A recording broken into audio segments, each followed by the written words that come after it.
ahead and let him get up here because he's going to have to leave shortly. So I'm going to go ahead and bring him up here now.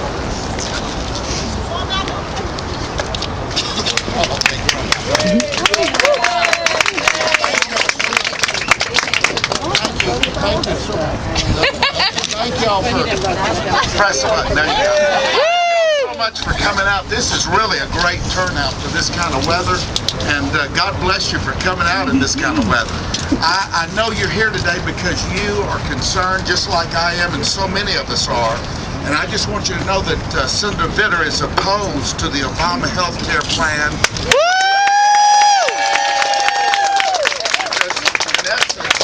It allows Washington to take over health decisions that ought to be remain between a doctor and his patient. Yes. And the president's government option would quickly become the dominant plan. Independent studies have shown that up to 60% of Americans would be forced onto the government option. If a business, and this will be especially detrimental to small businesses, because if a small business has to make the decision between the average that they spend on an employee, $6,100 a year, the government option would be $750 a year. You tell me what most businesses are going to be forced to do. And so that's right, and they're going to be, number one, laying off people, and number two, they're going to say, fend for yourself, we've got to make this business productive, and they're going to have to go to the cheaper option and force people into that. And so 80% of Americans who have health care are pleased with their health care, and this is going to dramatically change that. I'm concerned that this will lead to rationing. It will lead to limited choices for patients. We've seen that already in other countries, and it's going to put bureaucrats in charge, just like it's done in Canada and in England. I also, on behalf of Senator Vitter, abortion absolutely should not be paid for with taxpayer funds.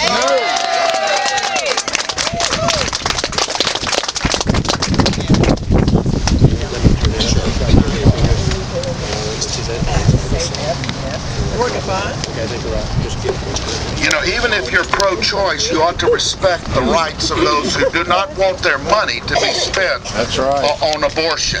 And so, the other thing is that Senator Vitter has introduced a measure that would require senators and congressmen to be in the government option that they direct.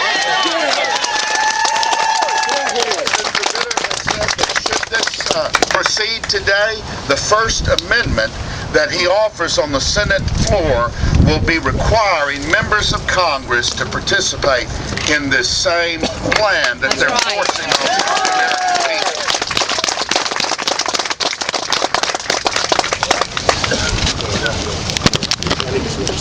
No, I got it. You know, it is not that we're against health care reform. We're very much for health care reform. You can go to our website and see the many things that we suggest that would lead to health care reform. But what we don't want is something like being proposed today that will lead to $2.5 trillion in spending when it's fully implemented. And the last thing that American government needs is another entitlement program that we cannot afford. That's right. The vote today is very important, very important. 90% of the votes, and you're going to hear a lot of spinning with some of these people and how they vote today, saying, well, we're just voting to allow it to be debated. But you and I need to understand that 90% of the bills that pass the procedural vote today eventually pass. And so it is an important vote. Now, it will lead to $372 billion in new taxes. Did you know that the word tax in this Reid Obama plan is mentioned 187 times? Senator McConnell said that the government will lead to $250 billion in Medicare cuts, between $400 to $500 billion in newer taxes and higher insurance premiums. I'm afraid, ladies and gentlemen, that the White House is bent on wrapping its fingers around every industry and around every taxpayer until it has plucked every ounce of capitalism from the economy. That raises taxes and premiums on Americans while endangering services with drastic Medicare cuts. That cannot be afforded by the American people. You know, they're saying that the cost is going to be $848 million.